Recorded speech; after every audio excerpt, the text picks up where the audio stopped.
Chapter 1. The apartment was 7 rooms, much bigger than Annie needed, but it was a 4-minute walk to the British Museum, where she would be working frequently, and in the heart of Holborn, the London district that was the focus of much of her research. Not to mention the appeal of high ceilings and fireplaces and tall windows that overlooked busy Southampton Row, where double-decker buses went north and south to places called Chalk Farm and Covent Garden. "I suggest," Mrs. Walton said, "you have a wander on your own. You must have been too jet-lagged to see it properly yesterday." In her 60s, Annie thought. Fair, still pretty. No doubt an English rose in her day. Possibly a family resemblance to her niece Sheila Macpherson, secretary to the director of the Shalom Foundation, the organization that had sent Annie Kendall to England. "My Auntie Bee's off to Singapore to visit her son, Dr. Kendall, just when you arrive, as it happens.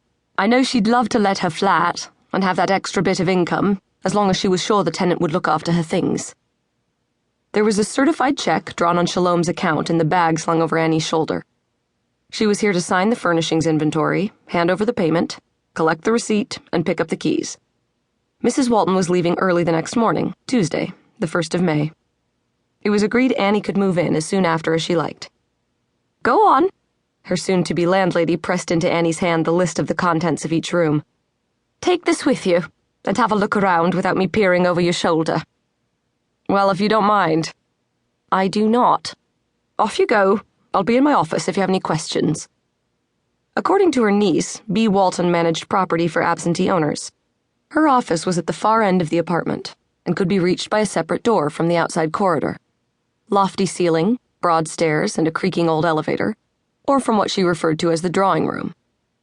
Imagine Annie Kendall from Brooklyn living in a place with a drawing room. Not that there was anything particularly grand about the flat. Shabby chic, more like, with an air of things having been in place for many years. Settled, sturdy, comfortable. In other words, perfect. She took the papers from the one-time English rose and turned left, starting down the long hall that formed the apartment's spine. Old sketches and drawings lined the walls, along with 2 19th-century gilt-framed mirrors that reflected wavy mercurous images. A mahogany half-moon table held a vase of vivid yellow tulips. Another, a few feet farther along, a lighted lamp. Each formed a small oasis of brightness in the dim passage. Annie's trained eye, she was an architectural historian, made it 52 feet, give or take 6 inches. Except for a big old-fashioned bathroom, all the rooms opened off the Southampton Row side. The first door led to Mrs. Walton's bedroom. Annie peeked inside. 2 suitcases were open on the bed, and an ironing board had been set up in front of a small TV. Next came the second bedroom, the one that would be hers.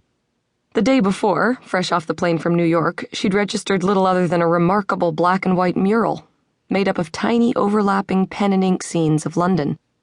A helter-skelter riot that covered one entire wall. "Painted by a man named Stephen Fox," Mrs. Walton said. "He lived here alone until he died. Got run over in one of London's last pea-souper fogs, poor thing. I know his art is a bit odd, but we liked it, so we always decorated around it." Annie liked it too, but the amount of detail was dizzying, like a Where's Waldo illustration.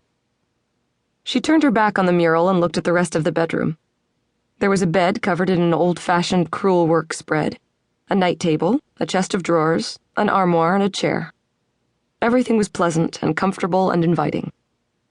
Soothing enough, she decided, so she should be able to sleep despite facing the frenzied mural.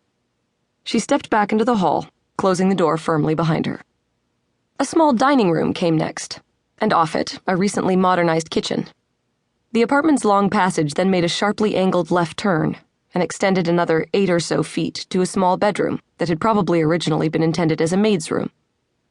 She really must still be jet-lagged. She'd been wandering and gawking, trying to imagine herself living in these spaces, and forgotten she was meant to be checking the inventory. She'd have to do a second pass. Annie opened the door to the small back bedroom. Double bed, 6-drawer chest, desk, 2 lamps, and assorted books and decorative objects according to the list. She was looking at none of that. Gloria Patri et Filio.